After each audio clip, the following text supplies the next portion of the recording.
You are currently the only person in this conference.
Good evening, everyone.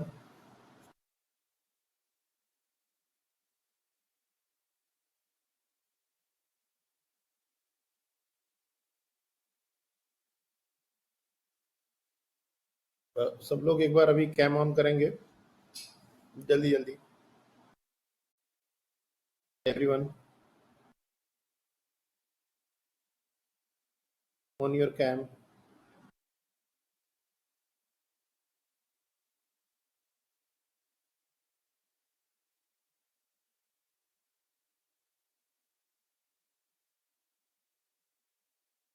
सब लोग जल्दी जल्दी कैम ऑन कीजिए, लेट मत कीजिए.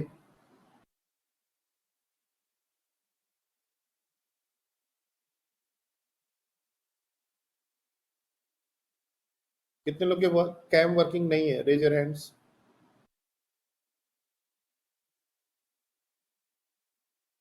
ओके.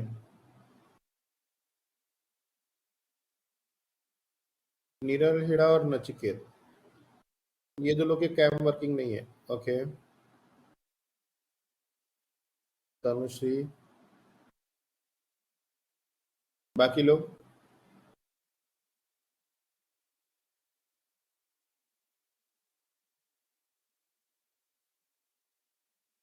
किसी का भी कैम वर्किंग नहीं है. ओके. 4 लोग अभी क्लास में 16 बच्चे हैं.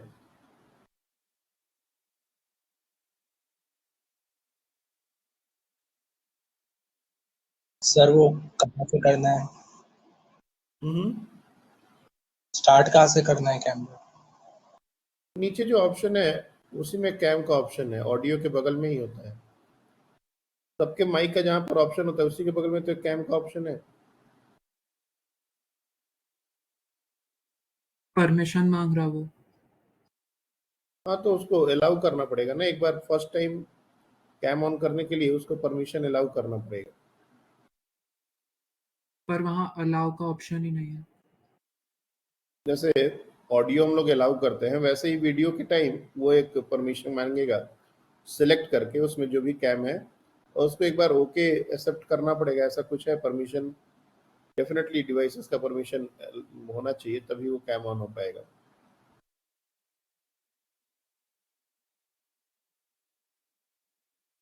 और बाकी बच्चे तो जैसे निरल, आप आईपैड से नहीं करते लॉग इन? आईपैड से ही किया है सर। उसमें कैम तो होता ही है, आईपैड में तो कैम तो होता ही है। नहीं, कैमरा है बट वो परमिशन ग्रांट नहीं हो रही थी इसके लिए।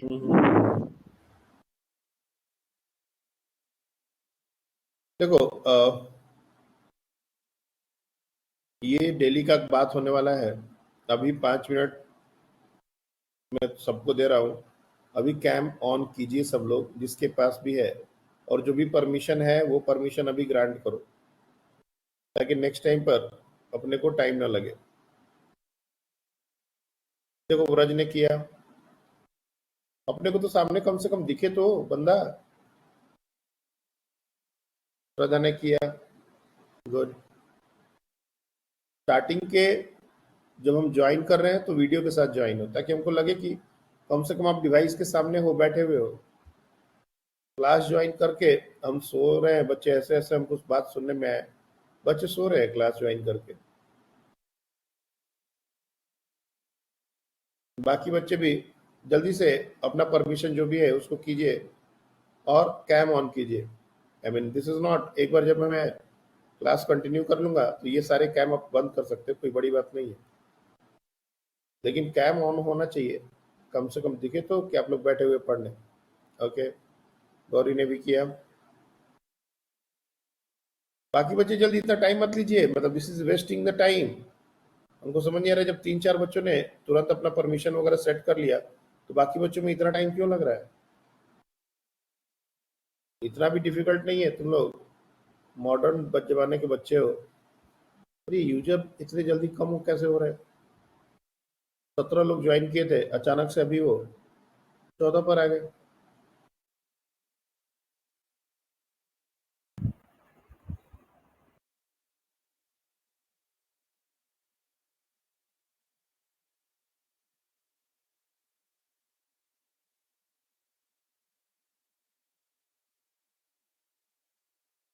ओके, हार्दिक ने भी ज्वाइन किया। जल्दी जल्दी, ये टाइम मत वेस्ट करिए सब लोग, ये क्लास का टाइम वेस्ट हो रहा है, मैं बता रहा हूँ। ऑन करना ही होगा। स्टार्टिंग के 5 मिनट्स 2 मिनट्स जो भी हम लोग ज्वाइन करते हैं उस टाइम पर हमको सबको देखना है कि आप लोग बैठे हुए हो कि नहीं डिवाइस के साथ।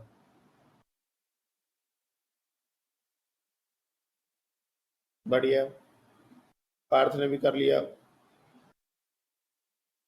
सिंपल प्रैक्टिस है, अनुश्री ने भी कर लिया। सिंपल प्रैक्टिस है, जब हम ज्वाइन कर रहे हैं तो हम कैमरा ऑन करके ज्वाइन करें, फिर उसके बाद जैसे क्लास स्टार्ट हो गई तो अपन बंद कर ले, जब सामने हम लोग दिखते एक दूसरे को तो थोड़ा क्लास जैसा माहौल भी बनता है। मुझे भी पता चलता है कि हम जिनको पढ़ा रहे हैं वो सामने बैठे हुए डिवाइस के। बाकी बच्चे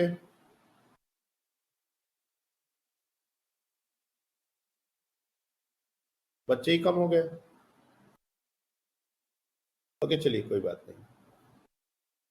देखो ये डेली का बात होने वाला है, और मैं फिर से बोल रहा हूँ, ये रिकमेंडेड है कि आप जब ज्वाइन करें क्लास तो कैम के साथ ज्वाइन करें। क्लास स्टार्ट होने, और ये बार बार हमको ये बोलना पड़ रहा है कि कैम नहीं हो रहा है। जिन बच्चों का कैमरा का इशू है आई कैन अंडरस्टैंड, और जिनका कैमरा का इशू नहीं है बावजूद उसके कैम अगर ऑन नहीं कर रहे तो मैं मीटिंग से रिमूव कर दूंगा, बिकॉज अब ये सीरियसली बहुत ज्यादा अननेसेसरी मेरे को बोलना पड़ रहा है किसी भी चीज के लिए, और मीटिंग से निकल जाओगे तो क्लास छूट जाएगी, मैं बता रहा हूँ। स्टार्टिंग के 2 to 5 मिनट्स आपको विथ कैमरा ही ज्वाइन करना है, उसके बाद आप कैमरा बंद कर लीजिए। जब क्लास शुरू हो जाएगी तो ऑब्वियसली मेरा विंडो दूसरा होगा, हमको एग्जैक्टली नहीं दिखेगा कौन क्या कर रहा है, और कैमरा ऑन करके पूरा क्लास करने का कोई मतलब ही नहीं बनता, क्योंकि बैंडविड्थ का भी इश्यू आएगा, इंटरनेट का भी इश्यू आएगा। लेकिन स्टार्टिंग में तो कर ही सकते हैं, जब हम लोग बात कर रहे हो, जब सब्जेक्ट शुरू नहीं हुआ हो। चलिए ठीक है, जिन बच्चों ने नहीं किया है नेक्स्ट मीटिंग में आप लोग बंद कर लीजिए कैम। नेक्स्ट मीटिंग में अगर कोई भी बच्चा ऐसा हुआ जिसका कैमरा ऑन नहीं हुआ, तो मैं मीटिंग से धीरे से रिमूव कर दूंगा उनको। And this is last warning, next time से प्लीज, ये जब हमने ग्रुप में इसीलिए पोस्ट किया कि किसी को अगर प्रॉब्लम है तो वो शेयर कर सकता है कि उसके साथ क्या प्रॉब्लम है। जिन बच्चों के कैमरा वर्क नहीं कर रहे हैं, ठीक है, आई कैन अंडरस्टैंड, बट कोई प्रॉब्लम भी नहीं है और बावजूद इसके कैम नहीं ऑन हो रहा है, ये नॉनसेंस बात है।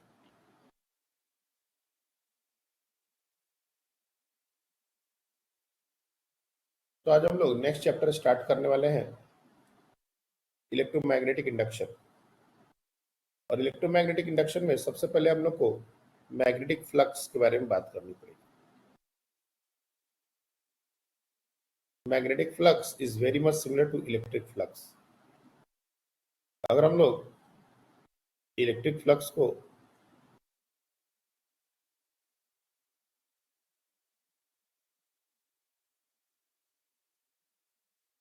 अगर याद करें तो इलेक्ट्रिक फ्लक्स के दो फॉर्मूले हमने पढ़े थे, that is E dot S और E dot D S integration. ये वाला फॉर्मूला तब हमारा एप्लीकेबल होता था when electric field is uniform throughout the area.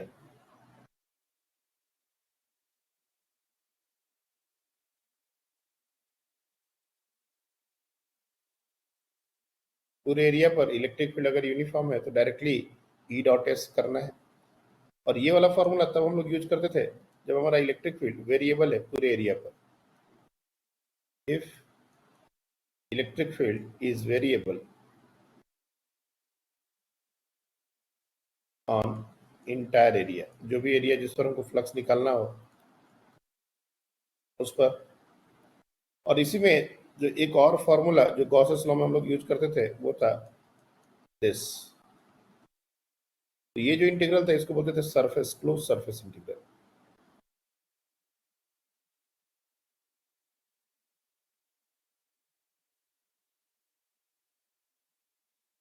Close surface integral. तो अगर क्लोज सरफेस की बात आएगी तो एक ऐसा सर्कल बना के करना होगा, नहीं तो नॉर्मल ओपन सरफेस की बात आएगी तो यही दोनों आंसर से हमारे काम चल जाएगा। और इसको समझने के लिए हमने एरिया को एक वेक्टर की तरह ट्रीट किया था। तो डेफिनेटली एरिया एक वेक्टर क्वांटिटी होता है, ये बात बताने की जरूरत नहीं होनी चाहिए। Area is a vector quantity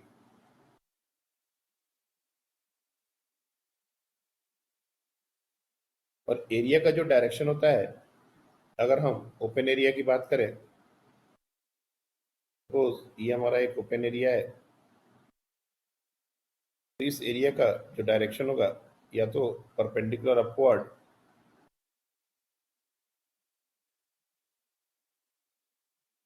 या फिर परपेंडिकुलर डाउनवर्ड, ये हमारा एरिया का डायरेक्शन हो जाएगा। और अगर हम क्लोज सरफेस की बात कर रहे हैं,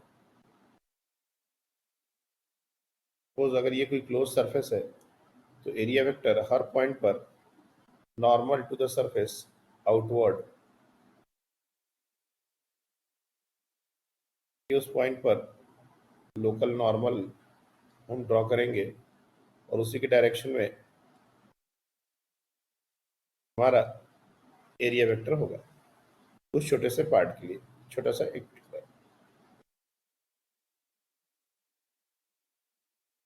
अगर हम एरिया को रोटेट करते हैं, सपोज अगर ये हमारा कोई एरिया है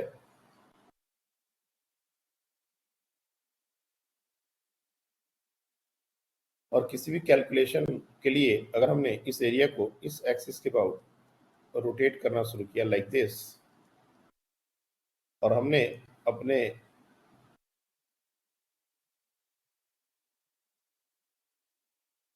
चॉइस के अकॉर्डिंग अगर इस डायरेक्शन को अपना एरिया का डायरेक्शन माना है तो डेफिनेटली जब ये एरिया रोटेट हो जाएगा, लाइक 90 डिग्री पर रोटेट होगा, 180 डिग्री पर रोटेट होगा, तो साथ साथ ये एरिया वेक्टर भी रोटेट होना पड़ेगा।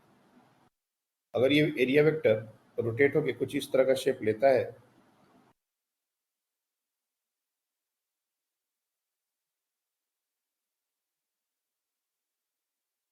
इस तरह का अगर शेप लेता है तो अपना एरिया वेक्टर भी 90 डिग्री से रोटेट हो जाएगा।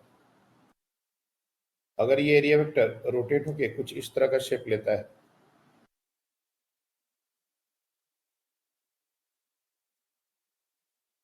लाइक दिस,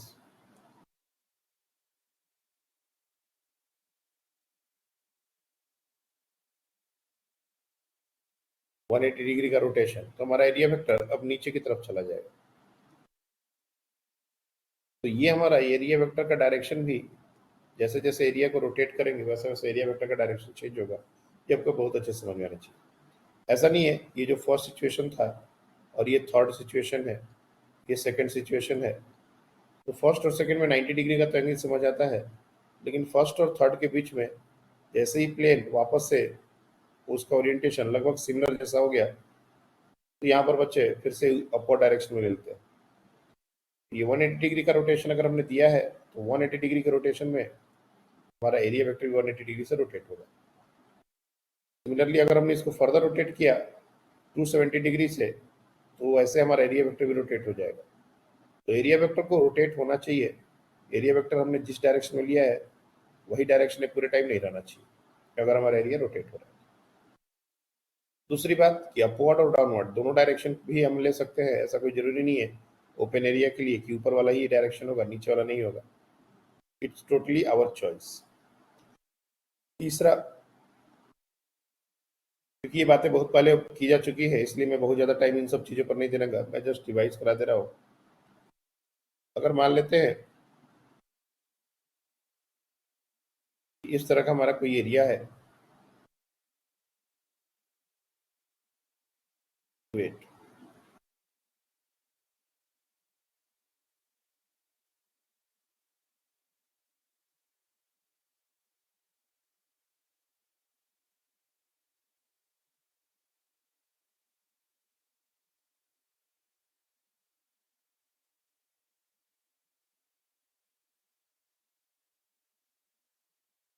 इस तरह का हमारा कोई एरिया है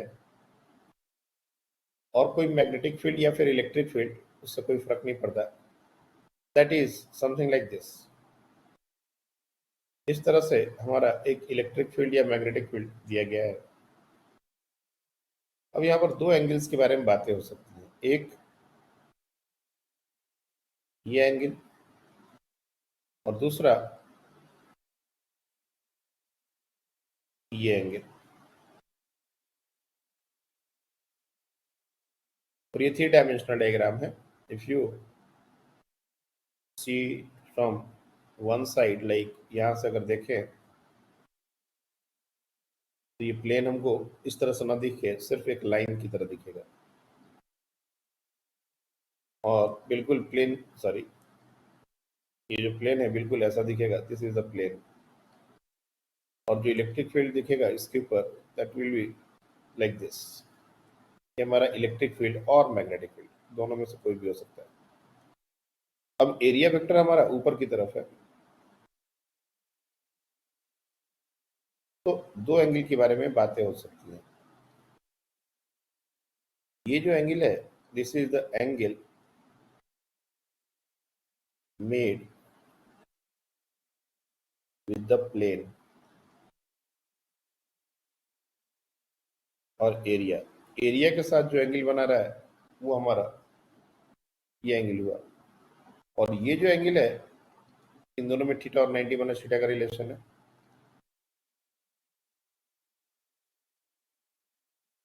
और रादर बेटर होगा कि तुम ऊपर वाला एंगल को ही थीटा लो, क्योंकि हम लोग को अभी डिस्कशन में उसी की जरूरत है।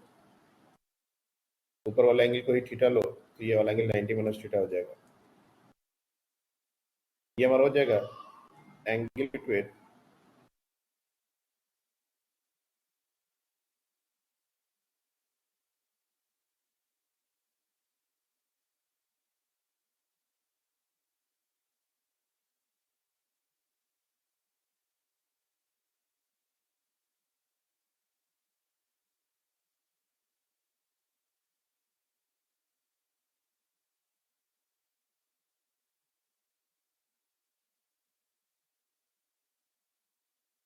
एंगल बिटवीन ई एंड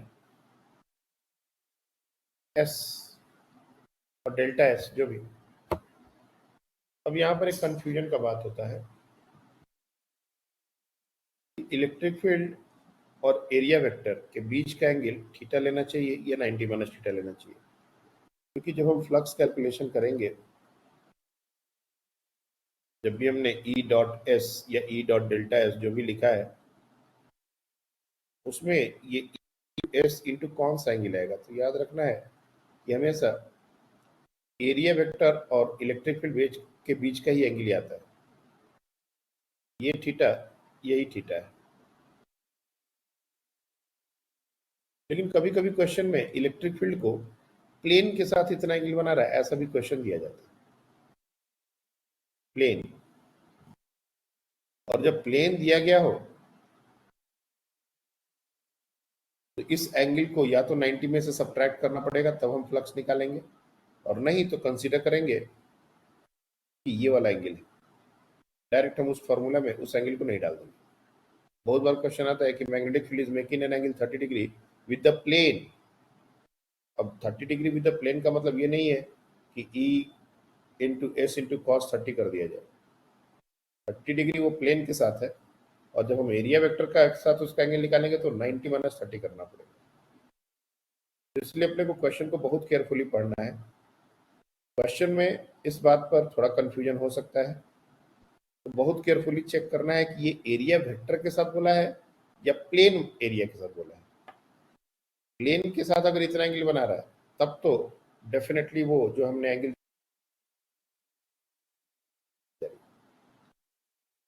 और अगर एरिया वेक्टर सीधे सीधे हो गया तब तो कोई दिक्कत नहीं। जैसा हमने इलेक्ट्रिक फील्ड के बारे में इलेक्ट्रिक फ्लक्स पढ़ा था, उसी तरह से मैग्नेटिक फील्ड के लिए मैग्नेटिक फ्लक्स बिल्कुल सिमिलर। अगर हम लोग बात करें मैग्नेटिक फ्लक्स की, तो इसका भी नंबर ऑफ लाइंस और amount of lines passing through any given area, magnetic field के लिए इसको डिफाइन कर सकते हैं। Amount of line, amount of magnetic field lines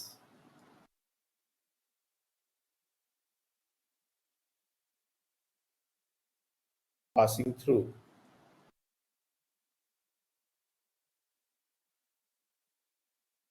a given area,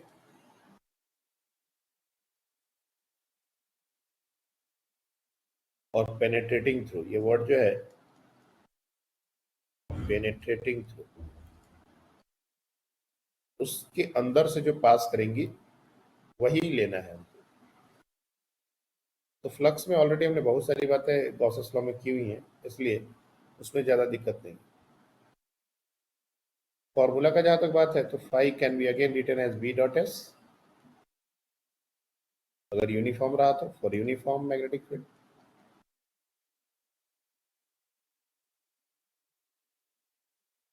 note the area, और यही फॉर्मूला हमारा रिड्यूस हो जाएगा integration of B dot D S, ये हो जाएगा फॉर नॉन यूनिफॉर्म।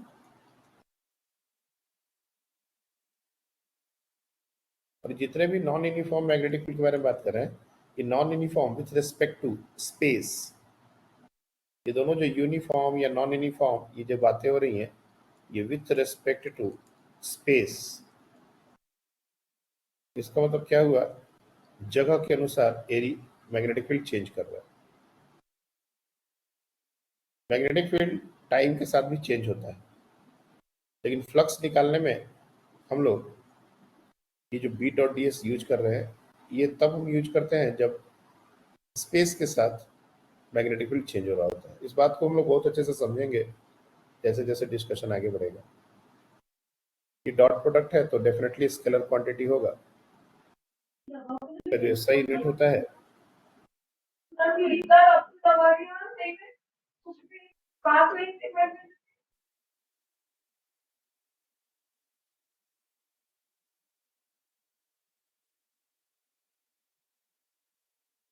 ऐसा यूनिट वो होता है वीबर। साइंटिस्ट का नाम है कैपिटल WB, नोट करते हैं। And weber, 1 weber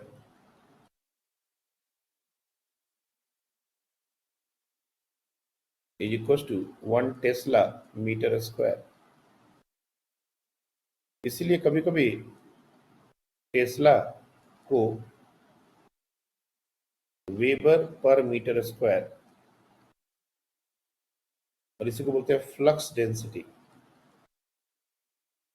flux density बहुत बार मैग्नेटिक फील्ड की जगह फ्लक्स डेंसिटी वर्ड यूज किया जाता है, and that is weber per metre square. Weber is flux, per metre square density. Flux density is also known as magnetic field.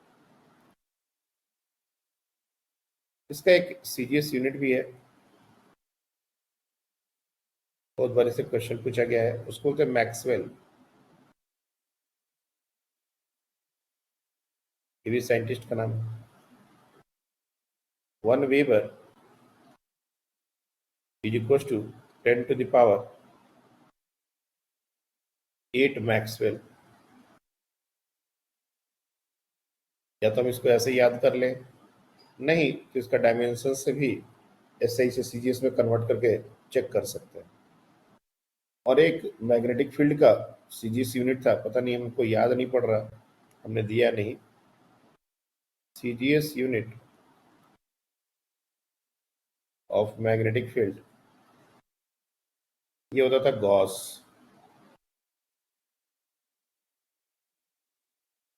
And 1 tesla is equal to 10 to the power 4 gauss. ये result हम लोग को याद रखना है। Again जितने भी SI से सीजीएस वाले हैं, इनको हम डायमेंशन एनालिसिस से प्रूव कर सकते हैं। अगर कंफ्यूजन हो कि ये कैसे हो रहा है, तो डायमेंशन उसका निकाल के यूनिट कन्वर्जन लगा सकते हैं। तो ये दोनों रिजल्ट अपने को याद रखने हैं। This is very very important. बहुत बार क्वेश्चन पूछा गया है, वेबर और मैक्सवेल का तो बहुत बार पूछा गया है, और यूटी में एक क्वेश्चन मान के चलो कि यही आएगा।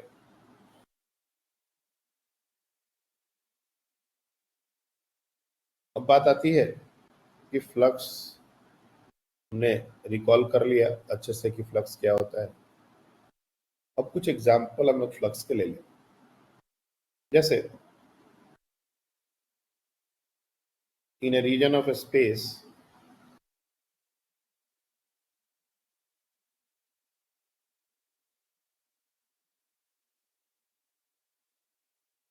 B magnetic field is given as 2i minus 3j plus 4k.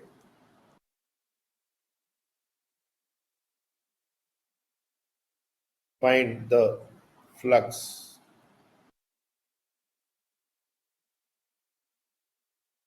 through a square area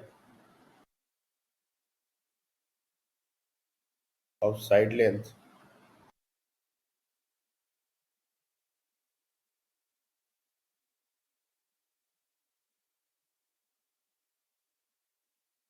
(2 meters) if its orientation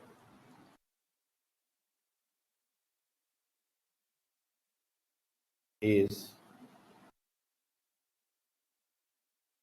along xy plane, along yz plane, along zx plane.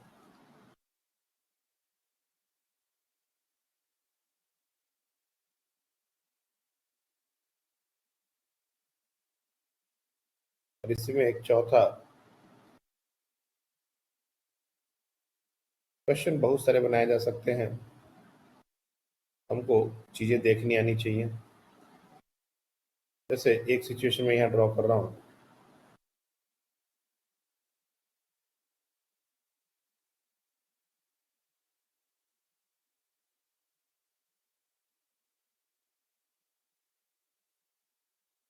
ये 4th डायग्राम है।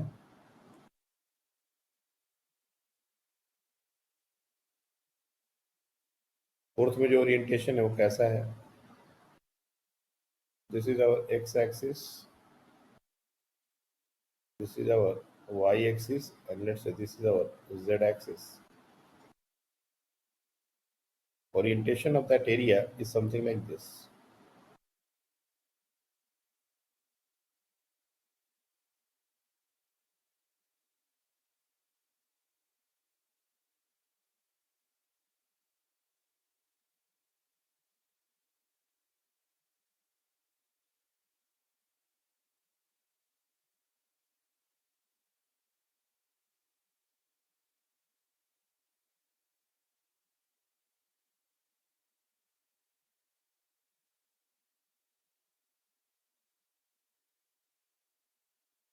Something like this.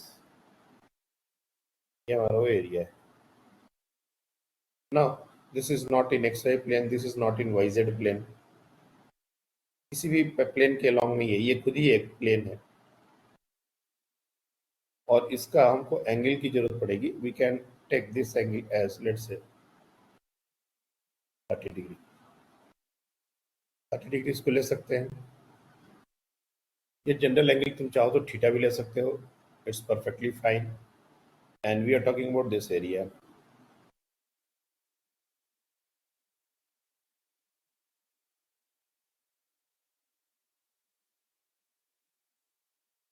ऐसे area और भी बनाए जा सकते हैं, लेकिन एक जनरल केस अगर इससे बन जाता है तो हमारा काम हो जाएगा.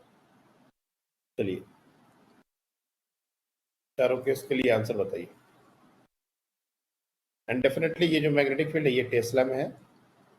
सारे SI यूनिट में ही, यूनिट का कोई इशू नहीं.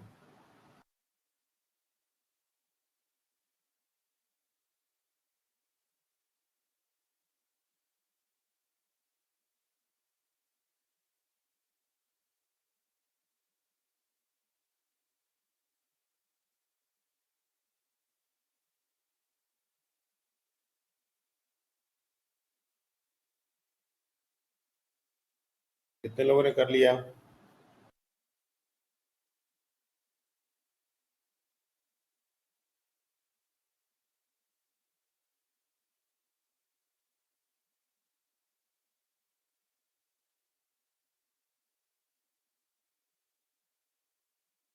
ओके.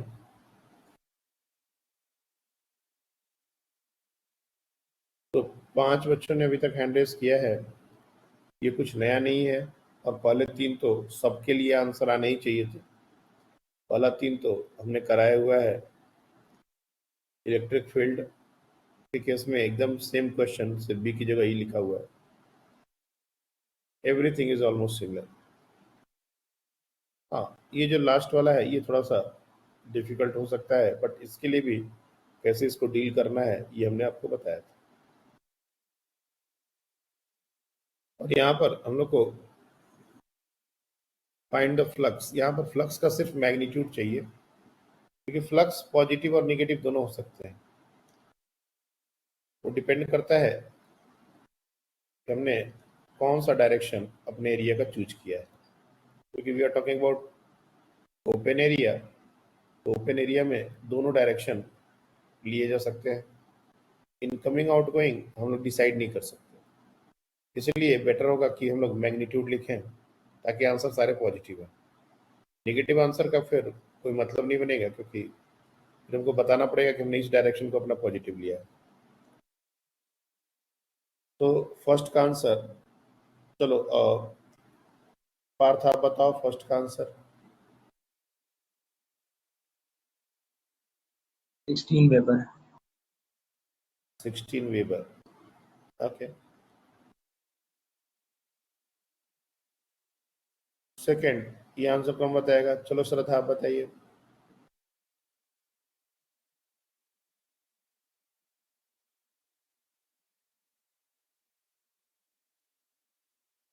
श्रद्धा.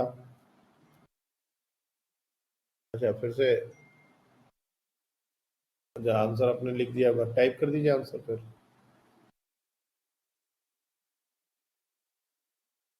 थर्ड ऑप्शन कौन बताएगा? चलो नीरल आप बताओ. Z X plane. 6 weber. Z X plane के लिए 0. नहीं, 0 नहीं. 12 Weber. The one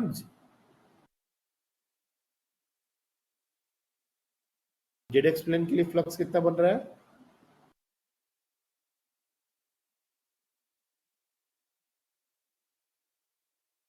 I am not able to hear. Sir मैंने चैट में लिखा. Okay 12. Okay 12 weber. Y Z plane में श्रद्धा आपने आंसर दिया? नहीं, अभी तक नहीं. वाईजेड प्लेन में हमारा जो आंसर हो जाएगा वो हो जाएगा 8. लास्ट वन ये कौन बताएगा? Who is going to tell me the answer for the last one? Okay Braj, पहले आप बताओ. 4 + 6 √3. कितना? 4 + 6 √3. 4 + 6 √3. ओके पार्थ. से सेम है.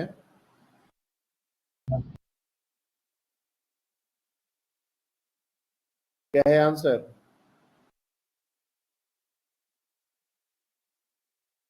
4 + 6 √3 है. कितना? वही जो ब्रज ने बताया वही है. अच्छा यही है. ओके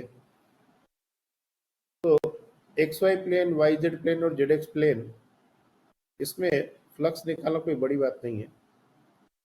ये तो बहुत आसानी से निकल जाएंगे. सबसे पहले तो स्क्वायर का जो एरिया है वो 2 मीटर अगर साइड लेंथ है तो एरिया हमारा हो जाएगा 4. और चूंकि magnetic field is not variable, it is a constant magnetic field. ये जो मैग्नेटिक फील्ड गिवन है ये कांस्टेंट है. हाँ ये अलग बात है कि ये तीनों डायरेक्शन में इसके कंपोनेंट्स हैं, लेकिन है ये कांस्टेंट. इसलिए सिंपली बी डॉट एस लगा सकते हैं. अब अगर हमको कुछ भी नहीं समझ आता तो एक्स वाई प्लेन के लॉन्ग अगर एरिया है तो इस एरिया वेक्टर को हम लोग 4 एक्स वाई प्लेन के परपेंडिकुलर डायरेक्शन होता है के, 4 के लिख देंगे और इन दोनों को डॉट कर देंगे. सेकेंड केस में जब वाई जेड प्लेन की बात हो रही है तो एस हमारा हो जाएगा 4 i cap. Y Z plane के परपेंडिकुलर हमारा एक्स एक्सिस होता है. और similarly X Z X plane के लिए हमारा जे होता है. अब हो सकता है किसी के लिए आंसर निगेटिव है, चूंकि हमने मैग्नीट्यूड लिख दिया है इसलिए अपने को सीधे सीधे डॉट करने पर, और ये 4k है तो बाकी दोनों 0 है, तो ये बहुत आसानी से आ जाएगा. लेकिन ये जो लास्ट वाला है ये थोड़ा सा इंटरेस्टिंग है. अब इसको भी करने के दो तरीके हैं. या तो हम इस साइड को, जैसे मैंने बताया था, एक ये जो साइड लेंथ है इसको एक वेक्टर और इसको एक वेक्टर, इस तरह से दो वेक्टर और इसका क्रॉस कर दें तो इस प्लेन के परपेंडिकुलर हमको एक वेक्टर मिल जाएगा. और बेसिकली हमको उसका डायरेक्शन चाहिए, यूनिट वेक्टर निकाल देंगे. अगर इस वेक्टर को हम लोग बोलते हैं ए और इस वेक्टर को हम लोग बोलते हैं B, what we have to do, we have to find out A cross B और उसको डिवाइड कर देंगे mod of A cross B. अब ए वेक्टर कितना होगा, तो डेफिनेटली इसका साइड लेंथ 2 है तो 2 यूनिट का और 30 डिग्री एक्स वाई प्लेन में ये वेक्टर बहुत आसानी से लिखा जा सकता है. तो 2 cos of 30 degree I cap plus 2 sin 30 degree J cap. और बी वेक्टर क्या होगा, बी वेक्टर तो सीधे सीधे के डायरेक्शन में, सिंपली 2k. अब ये दो वेक्टर हो गए, इसका क्रॉस करके हम यूनिट वेक्टर निकाल सकते हैं. This will give you unit vector perpendicular to this area. और अपने को फाइनली जो एस वेक्टर होगा इस सिचुएशन में वो क्या होगा, 4 इंटू एन कैप. एन कैसे निकालना ये दिया हुआ है, लेकिन ये थोड़ा सा बड़ा मेथड है. अगर हम लोग इसको चाहें तो थोड़ा और सिंप्लीफाई कर सकते हैं. कैसे? हमने वो ये भी बताया था, हम लोग अगर इस पूरी चीज को ऊपर से देखेंगे, suppose we want to see from the top, हम लोग को जेड एक्सिस नहीं दिखेगा, हमको सिर्फ एक्स और वाई एक्सिस दिखेंगे. और एक्स और वाई एक्सिस अगर दिखेगा कुछ ऐसा दिखेगा, और अपना जो एरिया है अगर ऊपर से देखने में सिर्फ ये लेंथ, ऊपर वाली जो लेंथ है वही दिखेगी, और ये कुछ ऐसा है। This is our area look like. अब इस एरिया में जो डायरेक्शंस हो सकते हैं तो या तो ऐसे हो सकते हैं या तो नीचे की तरफ हो सकते हैं, दो ही पॉसिबिलिटी है। एरिया का जो डायरेक्शन होगा या तो हमको ये डायरेक्शन लेना पड़ेगा या फिर ये डायरेक्शन लेना पड़ेगा। इन दोनों में से कोई भी एक अगर मिल गया तो अपना काम हो जाएगा। और ये एंगल हम लोग को दिया हुआ है 30 डिग्री, और ये कितने लेंथ का वेक्टर होगा इसको 1 यूनिट का ले लेंगे, 1 यूनिट, ताकि इसके जो कंपोनेंट्स हो वो डायरेक्टली हमको यूनिट वेक्टर दे दें। तो ये एंगल 30 है तो ये एंगल भी 30 हो जाएगा और ये एंगल भी हमारा 30 ही हो जाएगा।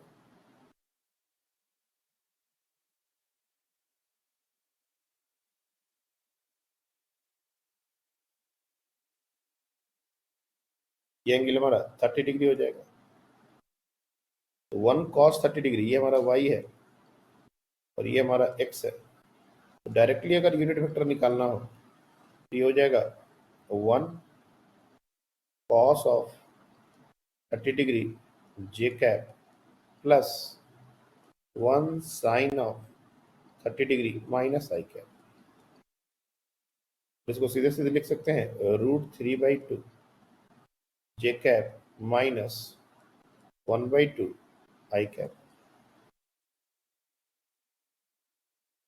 अब इसको अपन एरिया वेक्टर अगर बनाना चाहें तो 4 से मल्टीप्लाई कर दो, 4 इंटू माइनस 1/2 आई कैप प्लस √3/2 जे कैप, 2 दोनों में है, इसको अगर बाहर निकाल दें तो ये जाएगा -2 आई कैप प्लस 2√3 जे कैप। मैं बार बार एक एक स्टेप लिख रहा हूँ, इतना लिखने का जरूरत नहीं है, हम अपने से बहुत सारी चीज़ों को अपने दिमाग में भी कर सकते हैं। अब एक बार जैसे ये हमारा आ गया तो फ्लक्स निकालना कोई बड़ी बात नहीं है, we can directly use dot product, that is B dot S. B हमारा गिवन है 2i minus 3j plus 4k,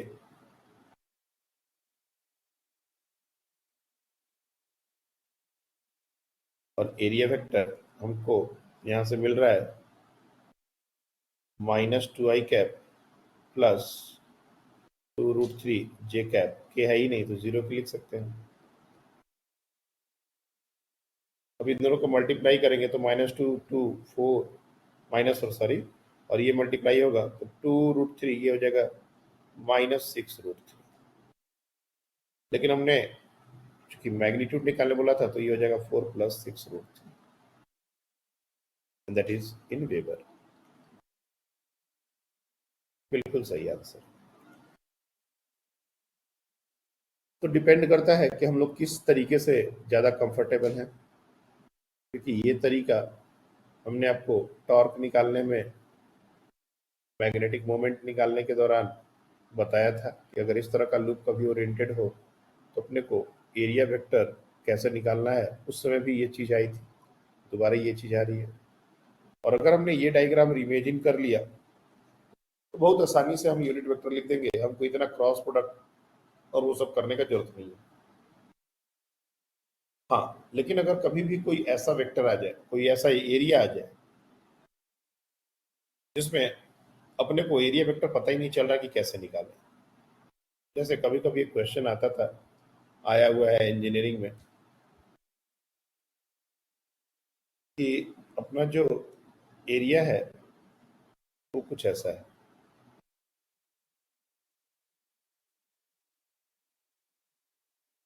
उसके जो कोऑर्डिनेट पॉइंट्स हैं, ये होमवर्क रहेगा, अभी के लिए इसको नहीं करना है, ये मेरे को होमवर्क में चाहिए।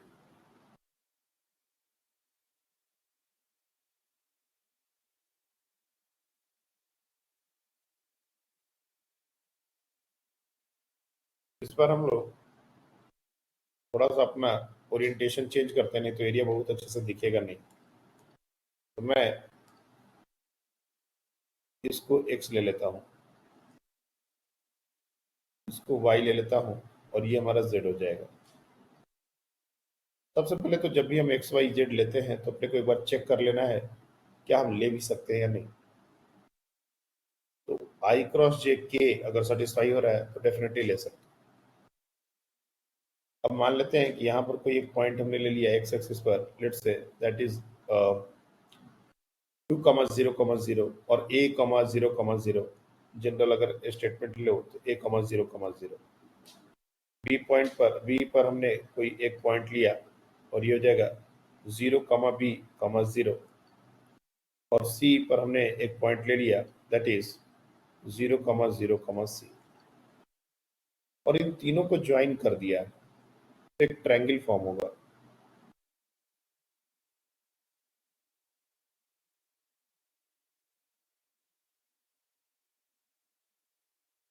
इस तरह से, and basically we are supposed to find out flux through this area.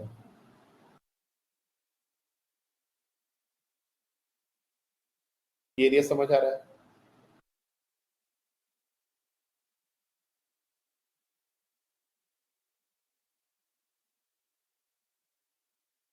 Is this area visible?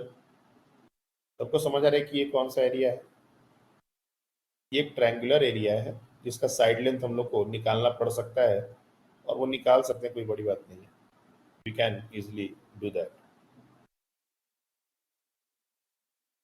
उस एरिया से ये गिवन जो मैग्नेटिक फील्ड है उससे कितना फ्लक्स बनेगा ये अपने को निकालना है। दिस इज योर होमवर्क, अभी इसको नहीं करना है। ये भी क्वेश्चन जो है वो यूनिफॉर्म मैग्नेटिक फील्ड का है।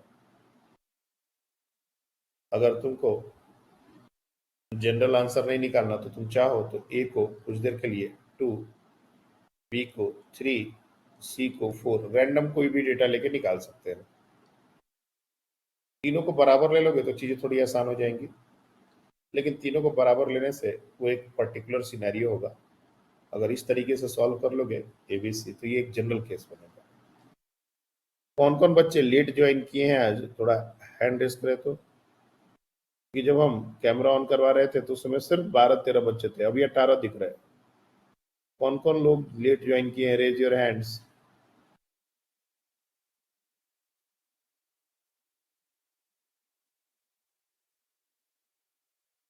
कोई नहीं, सब लोग टाइम से ज्वाइन किए हो। नहीं, ऐसा नहीं हो सकता, समय का काउंट कम था।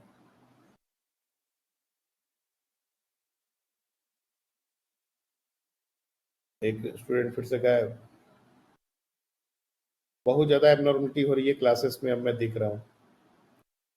मैं सीनियर बच्चे हो गए हैं आप लोग, इसलिए मैं ज्यादा कुछ नहीं इन्वॉल्व होना चाहता। मैं सोचता हूँ कि शायद आप लोग सब कुछ ठीक ठीक कर रहे होंगे, लेकिन ऐसा हो नहीं रहा है, और वो साफ साफ रिजल्ट में दिख रहा है। क्लास लेट से ज्वाइन करना, क्लास नहीं ज्वाइन करना, ये एक बहुत कॉमन सी बात हो गई। मैक्सिमम बच्चे, बहुत सारे बच्चे ऐसे हैं जिनके लिए आम बात हो गई।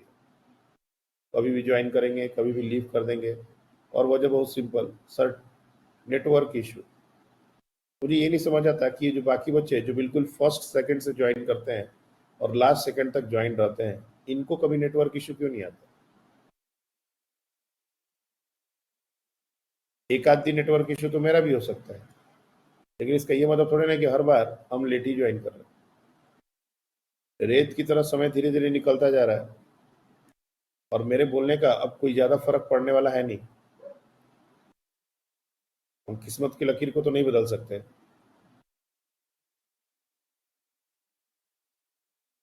इसलिए जिस तरह से डेकोरम पहले मेंटेन होता था क्लास में, टाइम से ज्वाइन करते थे, वो सब चीजें आप लोग मेंटेन कीजिए और टाइम से ही ज्वाइन कीजिए। कैमरा ऑन करने के बाद हो तो कैमरा ऑन कीजिए। ये सब चीजें आप ही लोग के लिए की जा रही हैं। मेरे को कोई इंटरेस्ट नहीं है कि हम जबरदस्ती किसी का कैमरा ऑन कराएं जब वो नहीं चाहता कैमरा ऑन करना तो। लेकिन हर बात का मतलब तुमको समझ आ जाता तो फिर हम टीचर और तुम स्टूडेंट क्यों होते।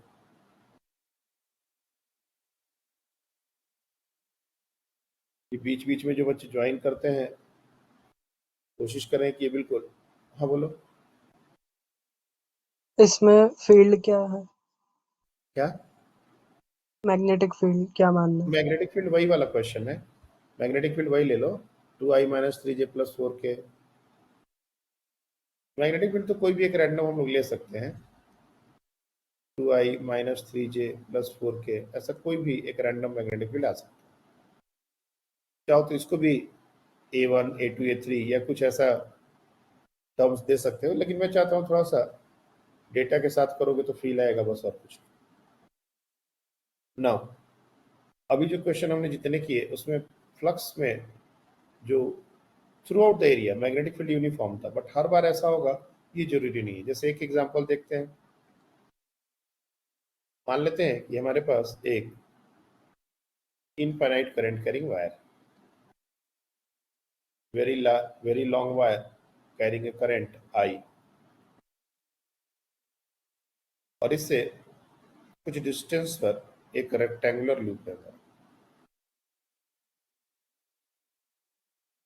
ये एक रेक्टेंगुलर लूप है और ये लेंथ है हमारा, लेट से a, this length is 3a and this length is 2a। मैं रैंडम डेटा ले रहा हूँ, a b कुछ भी दिया जा सकता है, उससे कोई फर्क नहीं पड़ता। We have to find out the flux through this shaded portion. ये जो शेडेड पोर्शन मैंने बनाया है इसके थ्रू फ्लक्स कितना होगा। Find flux through given area. चलिए ट्राई कीजिए, तो जिनका हो जाए वो हैंड रेज करेंगे।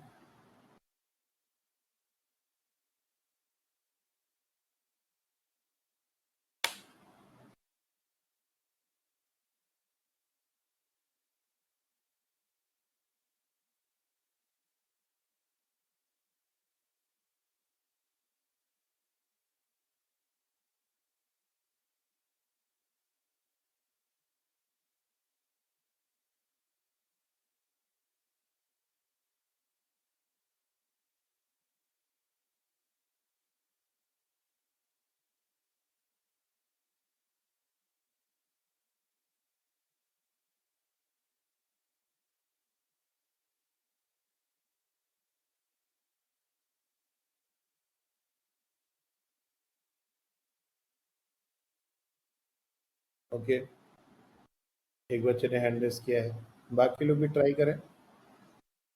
Very good.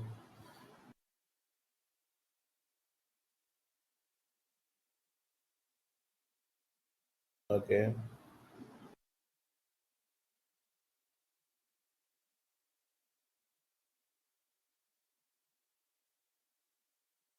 तो अनुश्री बच्चे आपका आंसर नहीं आ रहा, मुझे समझ नहीं आ रहा क्यों। दिशा, क्यों नहीं आंसर आ रहा बच्चे, हमको नहीं पता चल रहा है sir.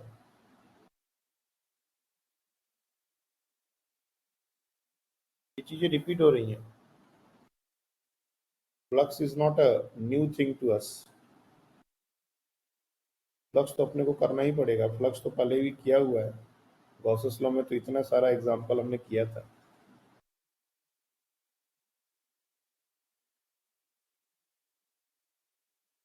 Okay,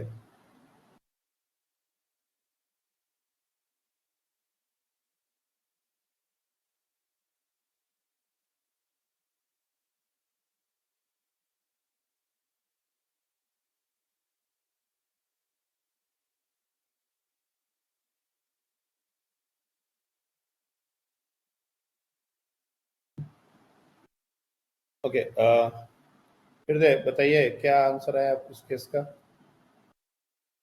mu naught I A by pi. क्या? Mu naught I A by pi into ln4। Mu naught I A by by 5 pi pi pi. Okay, by ln 4 into लॉन ln 4। लॉन 4। ओके, कितने लोगों ने किया था, क्या सब लोग इस आंसर से एग्री कर रहे हो? हाँ सर। बराबर। हाँ सर। तो देखो ये जो है, ये हमारा एक ऐसा एग्जांपल है इसमें we can't say the field is constant throughout the area. No doubt direction of field is constant. ये जो वायर है इसके कारण मैग्नेटिक फील्ड क्योंकि राइट साइड में है हर जगह इनसाइड द प्लेन बनेगा। मैग्नेटिक फील्ड का direction is not a issue, magnitude is an issue, क्योंकि मैग्नीट्यूड जो है इनफाइनाइट वायर के कारण mu naught I divide by 2 pi R और 2 पाई डी जो भी ये आर वेरिएबल है। वायर से हर पॉइंट अलग अलग डिस्टेंस पर है इस पूरे एरिया का, इसलिए हम लोग डायरेक्टली आर का वैल्यू क्या लें, ए 3a और 4a ऐसा कुछ ले नहीं सकते। तो इस तरह की सिचुएशन में हम लोग को इंटीग्रेशन के थ्रू जाना पड़ता है। हम लोग कुछ ऐसा सोच सकते हैं कि अगर हमने एक element at a distance x और dx विड्थ का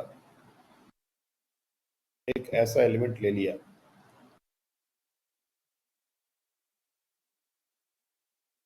तो ये हम कह सकते हैं कि ये पूरा जो एक रेक्टेंगुलर स्ट्रिप है इस वायर से कांस्टेंट डिस्टेंस पर है और इस पूरे एरिया पर जो भी मैग्नेटिक फील्ड होगा दैट विल बी कांस्टेंट।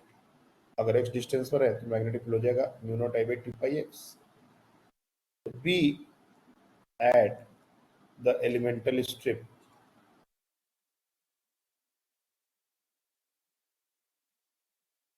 ये हो जाएगा mu naught I upon 2 pi x। ये उस स्ट्रिप के लिए तो फिक्स्ड हो गया। और दूसरी बात area that is d S, area क्या होगा, तो एरिया हमारा हो जाएगा length which is 2a into width that is dx, हो गया एरिया। अब हमको flux d phi small flux ये कैसे निकालना है, तो अपने को बी डॉट एस करके निकालना। Magnetic field inside the plane है, एरिया वेक्टर को अपने मन से चाहे हम ऊपर की तरफ या अंदर की तरफ कोई भी ले सकते हैं। एरिया वेक्टर तो अपना चॉइस है, ओपन एरिया है, लेकिन चूंकि आंसर पॉजिटिव है इसलिए जानबूझ के हमने एरिया वेक्टर को भी इनसाइड द प्लेन ले लिया ताकि ये B dot D S cos 0 आ जाए। चाहो तो कॉस 180 डाल के माइनस डाल सकते, कोई दिक्कत नहीं, सिर्फ हमको मैग्नीट्यूड ही पूछा जाएगा और मैग्नीट्यूड के लिए अपन अगर 180 वाला भी लेते हैं तो फिर माइनस हटाना ही पड़ेगा। ये सिंपली हो जाएगा B that can be simply written as mu naught I upon 2 pi x into 2a dx। और टोटल फ्लक्स अगर निकालना हो तो वी हैव टू इंटीग्रेट कहां से कहां तक, तो x कहां से कहां तक वेरी कर रहा है, ये वेरिएबल x है तो x पर ही लिमिट डलेगा। x is varying from a to 4a, अभी कुछ दिन पहले ये बात डिस्कस हुआ था, तो लिमिट डलेगा a टू 4a। तो phi is equals to mu naught I by 2 pi और इंटू 2a, ये भी तो आएगा, ये भी तो कांस्टेंट ही है, और dx बाई एक्स इंटीग्रेशन के अंदर से बचेगा dx बाई एक्स। अब 2 का टर्म यहाँ पर कैंसिल आउट कर दो और यहाँ पर a टू 4a, यहाँ से आ जाएगा mu naught I a upon pi और dx बाई एक्स हो जाएगा ln x और लिमिट पुट करेंगे a टू 4a। एक बार ln 4a minus ln a minus ln b, ये तो बहुत पुराना कैलकुलेशन है, कुछ भी नया नहीं हो रहा है इसमें। तो mu naught I A upon pi ln 4 that is absolutely correct answer.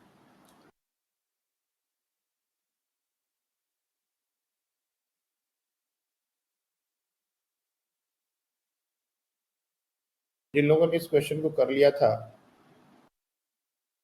Question ये है कि क्या हम स्ट्रिप को ये जो ऐसे लिए हैं ये हम ऐसे भी ले सकते थे क्या, लाइक दिस, ऐसा dy थिकनेस का ऐसा स्ट्रिप ले सकते थे क्या इस पूरे एरिया के लिए, ऐसा एलिमेंट लेने से बात बनता क्या?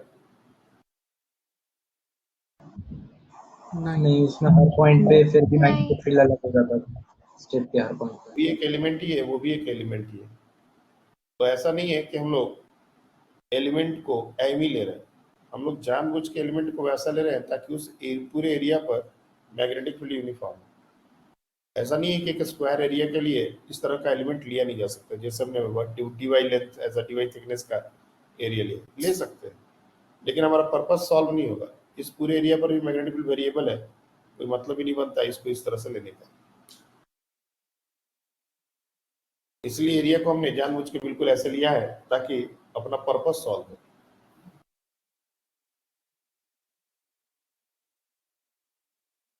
और उसके बाद एक सिंपल सा इंटीग्रेशन है dx बाई एक्स का, जो कि बार बार पता नहीं कितनी बार अब आ चुका है, तो ये सब चीजें तो अब याद हो जानी चाहिए। ये सब चीज में अब तो टाइम भी नहीं लगना चाहिए। लॉन एक्स का इंटीग्रेशन अभी पिछले इसी चैप्टर में, मैग्नेटिक फील्ड वाले चैप्टर से लेकर अभी तक में कम से कम 5-10 बार यूज हो चुका है।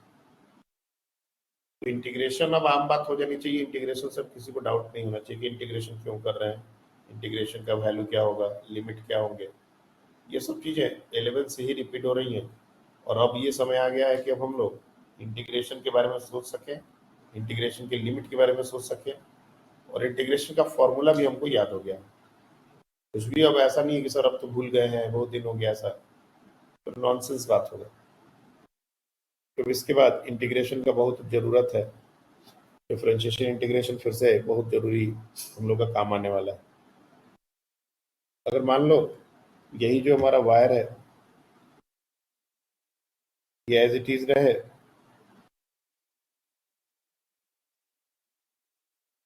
और जो हमारा एरिया हो वो रेक्टेंगल ना होके एक ट्रायंगुलर एरिया हो जाए, लाइक दिस, और ये 90 डिग्री का एंगल है, और ये दोनों साइड आपस में बराबर है, और ये डिस्टेंस हम लोग को गिवन है, और ये डिस्टेंस भी हम लोग को गिवन है, और कुछ भी गिवन नहीं है। Again you have to do the same thing, you have to find out the flux through this area. ये जो एरिया है इससे फ्लक्स कितना बनेगा,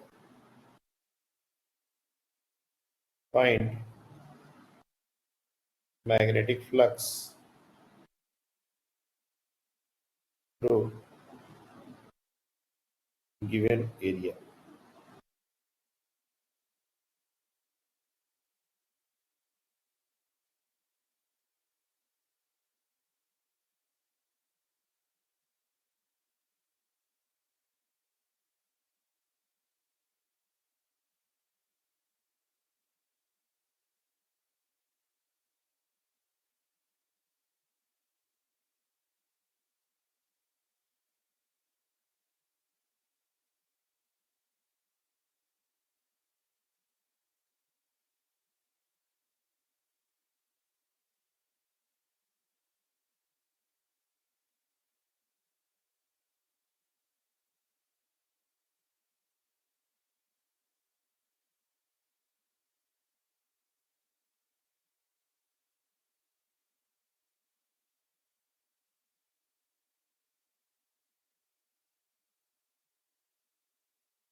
आया।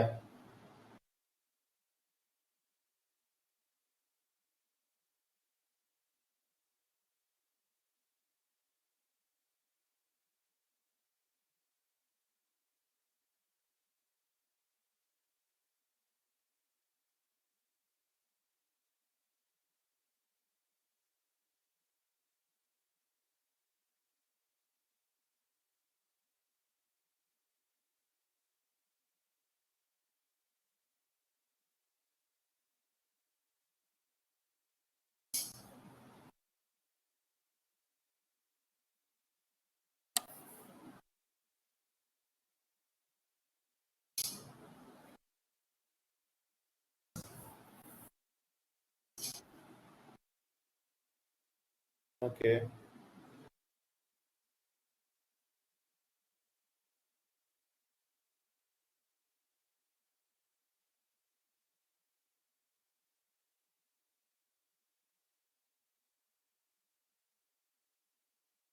गुड।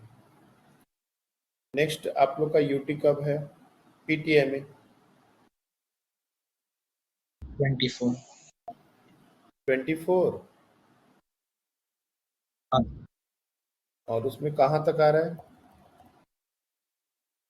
मैग्नेटिज्म मैटर है पूरा। अच्छा, मैग्नेटिज्म मैटर तक ही आ रहा है ना? ये जो इलेक्ट्रोमैग्नेटिक इंडक्शन वाला चैप्टर है, इसका ये यूटी कब, इसका पीटी कब है?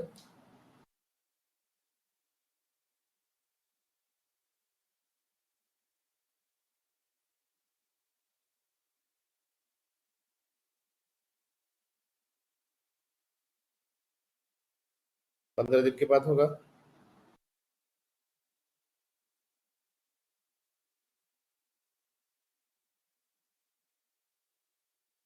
14 सितंबर।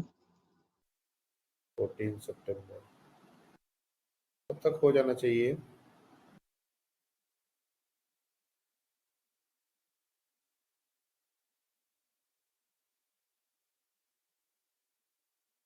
आज 17 तारीख है, बहुत आसानी से ये चैप्टर हमारा उस समय तक हो जाएगा।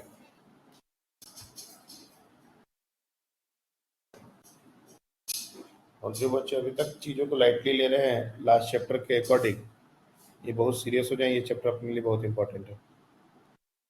ओके, पार्थ बताओ क्या आंसर है अभी? Mu naught I A bye 4 pi 2 minus ln3। Mu naught I A upon 4 pi 2 minus ln3। 2 minus lawn 3, ये ब्रैकेट में है, हाँ, कुछ ऐसा?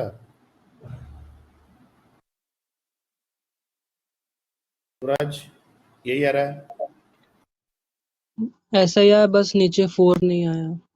अच्छा, ये 4 का टर्म कुछ, ओके।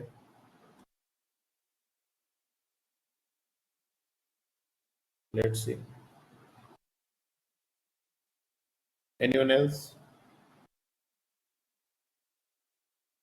ओके, तो यहाँ पर भी अपने को एलिमेंट तो वैसा ही लेना है, बट प्रॉब्लम ये है कि पिछली बार के रेस्पेक्ट में इस बार एलिमेंट का length is not going to be constant. जैसे हमने यहाँ पर 2a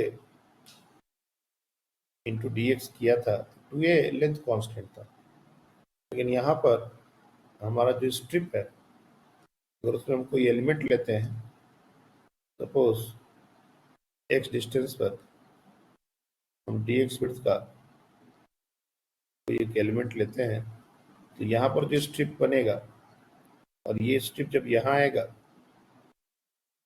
यहाँ पर जो बनेगा, ये दोनों सेम नहीं है, और ये x पर डिपेंडेंसी आ रही है, इसलिए हम लोग को लेंथ के बारे में थोड़ा सोचना पड़ेगा, उसको भी इन टर्म्स ऑफ x निकालना पड़ेगा। तो मैं फिर से ये जो ट्रायंगुलर एरिया है, तो एक बार थोड़ा बड़ा करके ड्रॉ कर दूं। हमने ये एक राइट एंगल ट्रायंगल जरूर दिया है, लेकिन राइट एंगल के अलावा ये एक आइसोसेलेस ट्रायंगल भी है, ये 90 डिग्री है और ये दोनों आपस में बराबर है। इसका मतलब ये एंगल 45 हो जाएगा और ये एंगल 45 हो जाएगा, इसमें कोई दो राय नहीं होनी चाहिए। और हमने वायर से x डिस्टेंस पर dx विड्थ का एक स्ट्रिप लेने की सोची। ये लेंथ अगर हमारा a है, नो डाउट ये जो लेंथ होगा ये x माइनस a हो जाएगा, बिकॉज ये पूरा का यहाँ से यहाँ तक ये x है, और अगर ये 90 डिग्री का केस है और ये 45 डिग्री एंगल था, तो ये भी 45 डिग्री हो जाएगा और ये दोनों साइड आपस में बराबर हो जाएगी, मतलब यहाँ से यहाँ तक ये भी लेंथ अब हमारा x माइनस a हो जाएगा। और जब ये x माइनस है तो ये भी हमारा x माइनस है, यानी कि length of the strip is 2 times x minus है। Length of elemental strip is equals to twice of x minus a, और विड्थ तो हमारा है dx, इसकी जो थिकनेस है ये तो dx है ही, विड्थ तो हर बार से dx रहा है, जो एरिया उस एलिमेंटल स्ट्रिप पे जो ds हमारा हो रहा है वो क्या हो जाएगा 2 टाइम्स x माइनस ए dx।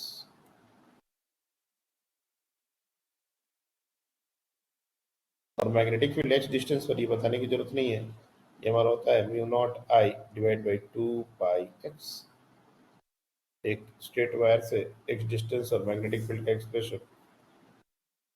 अब अगर फ्लक्स निकालना हो तो d phi small flux is equal to B dot D S. Again हमने डाउनवर्ड डायरेक्शन ही ले लिया एरिया के लिए, ताकि मैग्नेटिक फील्ड और एरिया वेक्टर सेम डायरेक्शन में हो। तो mu naught I upon 2 pi x 2 into x minus a dx, these two will get cancelled, और टोटल फ्लक्स अगर निकालना हो तो वी हैव टू इंटीग्रेट। और अगेन लिमिट हमारा कहाँ से कहाँ तक होगा, x is a variable, a to 2a का लिमिट है, तो फाई जो होगा तो जो कांस्टेंट टर्म उनको बाहर निकाल लो, म्यू नॉट आई अपॉन पाई, ये तो और बाहर ए से 3 होगा ना, क्या, लिमिट ए से 3 होगा ना। ओ सॉरी 3 डाला है ना हमने, 3 होगा, सॉरी बिल्कुल सही बोल रहा हूँ, 3 होगा, यहाँ पर a to 3 mu naught I by pi D x by x, यहाँ पर हमारा बन रहा है integration of x minus A divide by x d x A to 3 है। अब इसको थोड़ा और सिंप्लीफाई कर लेंगे, mu naught I upon pi, एक तो टर्म x बाई एक्स हो जाएगा simply d x A to 3 है minus A d x by x A to 3 है।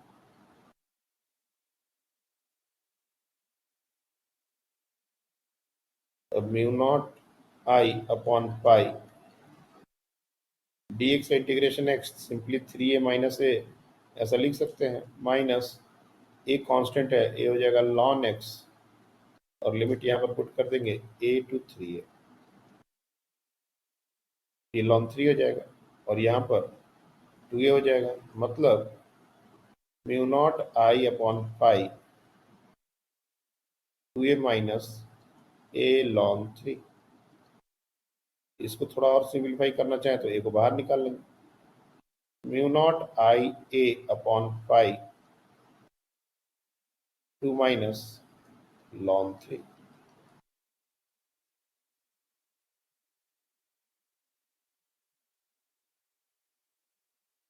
तो लगभग सारा आंसर सही है, वो सिर्फ नीचे 4 का टर्म एक्स्ट्रा आ गया था, ये रॉन्ग हो गया।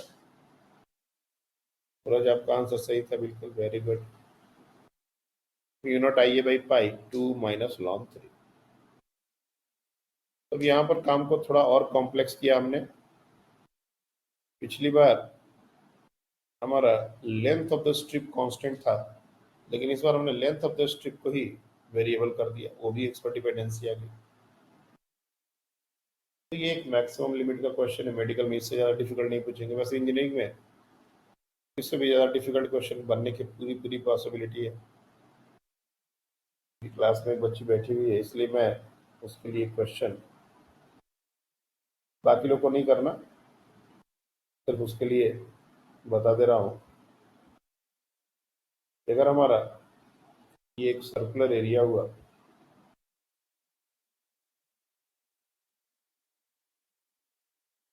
एवरीथिंग इज सिमिलर, ये हमारा स्ट्रेट करंट कैरिंग वायर है, आई है,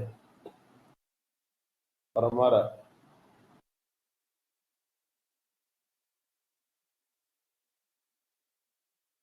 जो एरिया हुआ वो सर्कुलर होगा,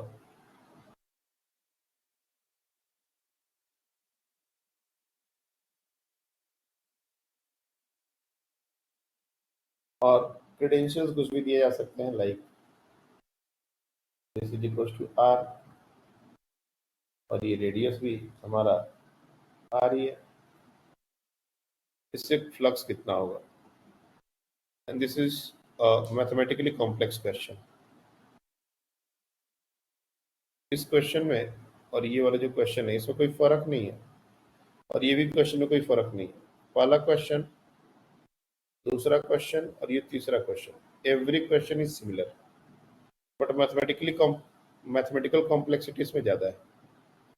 इसमें एलिमेंट लेना, उसका लेंथ वगैरह निकालना, ये थोड़ा ज़्यादा, और इसका इंटीग्रेशन थोड़ा ज़्यादा कॉम्प्लेक्स हो जाएगा।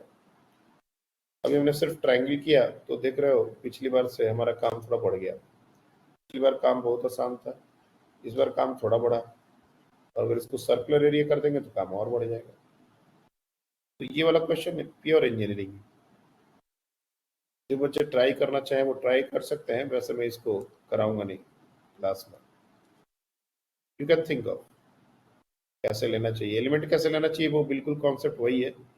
अपने को तो एलिमेंट ऐसा ही लेना पड़ेगा, लेकिन अब इसको कैसे लेंथ निकालना है, कैसे क्या करना है, मैथमेटिकली सोचना, वो काम है आप लोग का। तो लिमिट कहाँ से कहाँ तक जाएगा ये तो समझ आ ही रहा होगा। R to 2R, sorry R to 3R, यहाँ पर लिमिट चला जाएगा R to 3R। तो इस तरीके से अब ये जो भी पार्ट हमने किया इसमें मैग्नेटिक फील्ड वेरिएबल है, पूरे एरिया पर मैग्नेटिक फील्ड वेरिएबल है। फ्लक्स को हम कोई भी एरिया पर कैलकुलेट कर सकते हैं। हमारे लिए जो भी एरिया आएगा उसमें दो ही बातें हो सकती हैं, या तो पूरे एरिया पर मैग्नेटिक फील्ड कांस्टेंट है, या तो फिर वेरिएबल है। कांस्टेंट का भी एक अच्छा क्वेश्चन हमने आपको दे दिया है, ये वाला, और वेरिएबल का भी एक अच्छा क्वेश्चन हमने दिया है जिसमें काफी मैथमेटिकल कैलकुलेशंस है। There is no like new logic, इसमें कुछ नहीं सीखने मिलेगा, कुछ नया कॉन्सेप्ट नहीं है, बिल्कुल वही कॉन्सेप्ट। तो पहला काम इस चैप्टर का था फ्लक्स निकालना, और दूसरा काम है इस चैप्टर का, जहां से ये चैप्टर एक्चुअली शुरू होता है, और वो है चेंज इन फ्लक्स।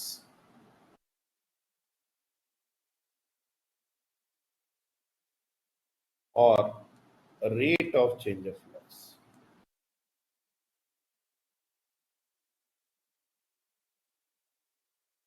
ज्यादातर सिचुएशंस में हम लोग इसी की बात करने वाले हैं, चेंज इन फ्लक्स और rate of change of flux.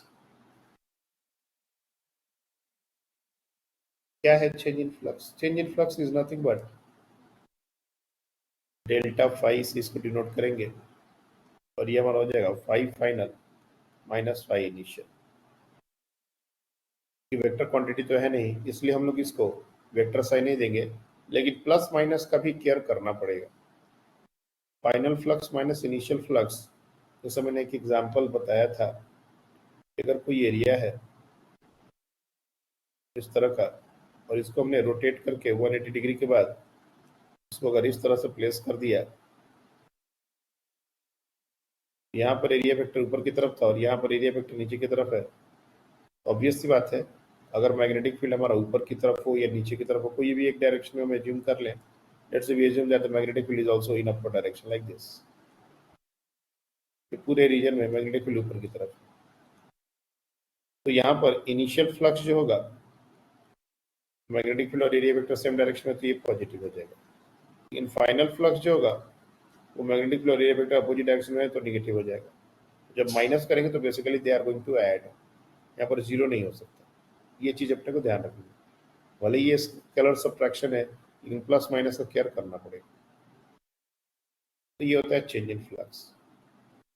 और उसके बाद आते हम लोग बात करेंगे rate of change of flux. Rate of change of flux का मतलब होता है delta phi upon delta t, ये हो गया एवरेज एक तरीके से, और एक इंस्टेंटेनियस की बात करेंगे तो d phi by D t. ये हमारा हो गया एवरेज का calculation, average rate of change of flux, और ये इंस्टेंटेनियस। ये सारी बातें क्लास 11th में ही समझाई गई हैं कि जब एवरेज से इंस्टेंटेनियस में आना होता है तो लिमिट लगाते हैं, और लिमिट लगाते ही delta phi T phi by D T बन जाता है। तो जब भी कोई फ्लक्स गिवन हो और उसमें चेंज की बात हो, फ्लक्स कितना चेंज हुआ और फ्लक्स का रेट ऑफ चेंज क्या है, तो फ्लक्स का चेंज किन किन बातों पर डिपेंड करता है, पहले तो ये सोचना पड़ेगा। तो फ्लक्स का एक जनरल डेफिनेशन लिखें, v dot s can also be written as v into s into cos of theta. Flux में तीन टर्म है, magnetic field, area vector, angle, orientation. अगर मैग्नेटिक फील्ड ये वेरिएबल हो जाए, जैसे इस पूरे एरिया में हमारा मैग्नेटिक फील्ड वेरिएबल है, लेकिन ये वेरिएबल और वो वेरिएबल में फर्क है। यहाँ हम टाइम के साथ वेरिएबल देख रहे हैं, variable with respect to time. यहाँ पर variable with respect to space, यहाँ पर जो भी बात हो रहा था ये विथ रिस्पेक्ट टू स्पेस था। यानी कि ऐसा नहीं है कि सेम पॉइंट पर मैग्नेटिक फील्ड अभी कुछ और है और कुछ देर के बाद कुछ और होगा। इस पॉइंट पर मैग्नेटिक फील्ड का जो भी वैल्यू होगा वो फिक्स्ड होगा और पूरे टाइम सेम रहे। भले ही फ्लक्स हमने जो भी निकाला हो, ये फ्लक्स इस एरिया से या फिर जो भी हमने फ्लक्स निकाला हो, ये कांस्टेंट फ्लक्स है। This is a constant flux, this is a constant flux, this is not changing with time.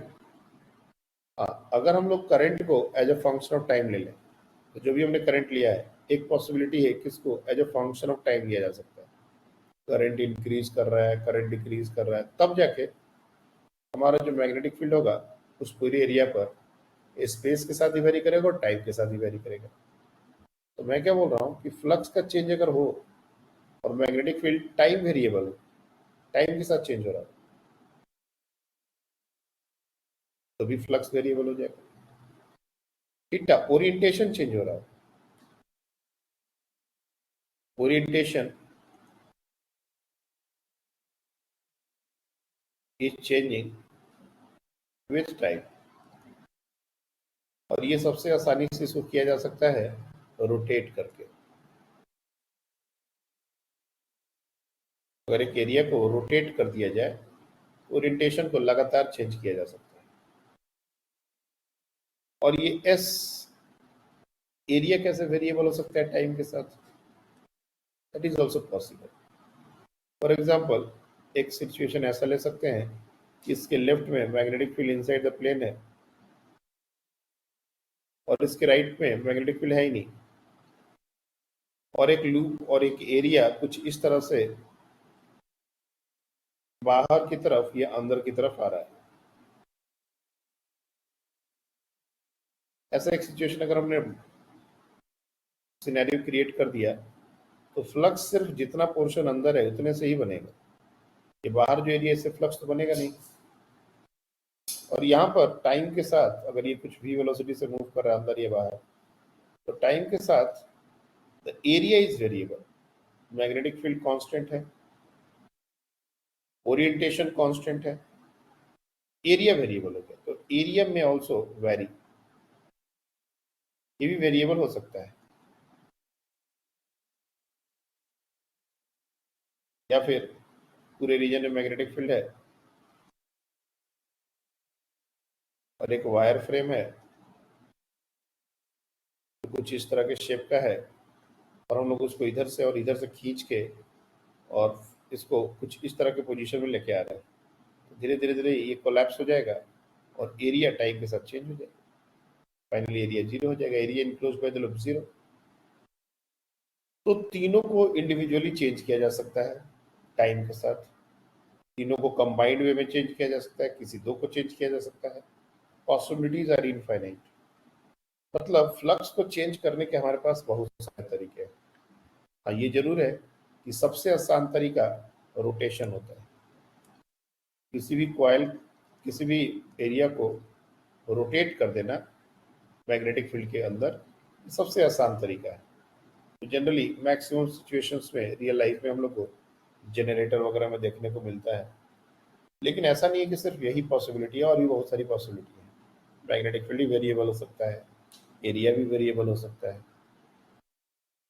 तो जब भी कोई फ्लक्स का चेंज होगा तो उससे कुछ इंपॉर्टेंट इंफॉर्मेशन फैराडे करके एक साइंटिस्ट थे, उन्होंने ऑब्जर्व किया था, और उसके दो लॉज हैं जिनको हम लोग पढ़ेंगे। They are very very important and they are directly related to change in flux. तो चेंज इन फ्लक्स, जैसे मैंने बताया, बहुत बार बच्चे इस पार्ट में कंफ्यूज हो जाते हैं, 180 डिग्री रोटेशन में, 90 डिग्री रोटेशन में। तो चेंज इन फ्लक्स अपने को बहुत अच्छे से क्लियर होना चाहिए। भले ये स्केलर क्वांटिटी है, लेकिन उसका भी साइन मैटर करता है। हमको चेंज इन फ्लक्स निकालने आना चाहिए। कुछ क्वेश्चंस आपको चेंज इन फ्लक्स के मिल जाएंगे, यू कैन इजिली डू। अगर टाइम ड्यूरेशन दिया गया है, you can easily find out rate of change of flux. अब ये rate of change of flux क्या सिग्निफाई करता है, ये हम लोग Faraday's law of electromagnetic induction next class में जब पढ़ेंगे तो इसको और डिटेल में समझेंगे।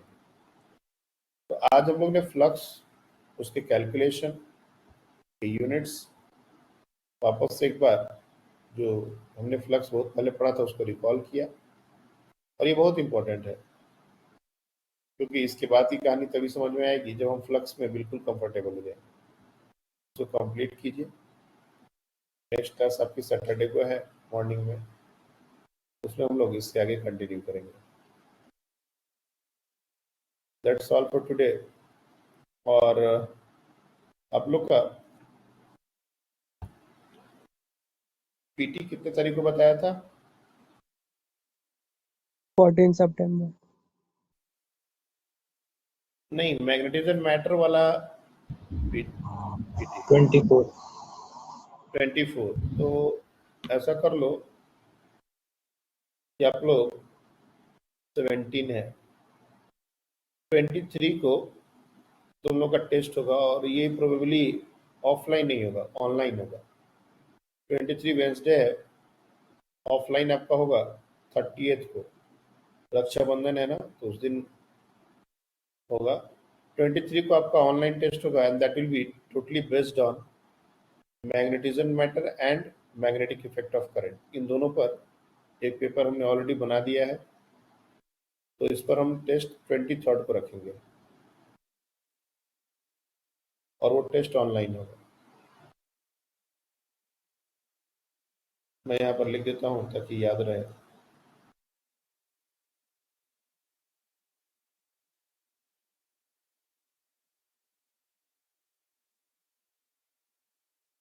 Magnetic effect of current and magnetism and matter.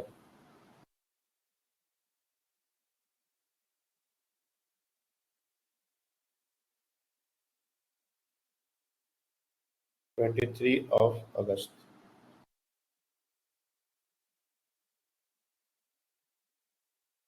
Thank you.